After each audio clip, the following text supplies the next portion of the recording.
Visakha railway zone గురించి ఎప్పటి నుంచో కథనాలు వింటున్నాం తప్పితే మరి కేంద్రం చొరవ తీసుకుంది లేదు.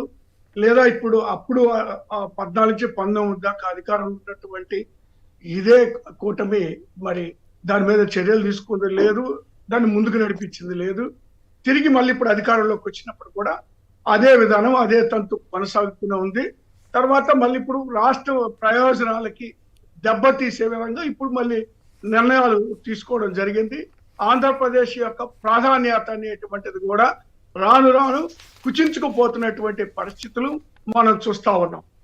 ఇప్పటికైనా నేను ఒకటే కోరుతున్నా, ఆంధ్రప్రదేశ్ ప్రయోజనాలు దృష్టిలో పెట్టుకొని ఈ రైల్వే జోన్కు సంబంధించినటువంటి నిర్ణయాలను కేంద్రం తీసుకోవాల్సిన అవసరం ఉంది.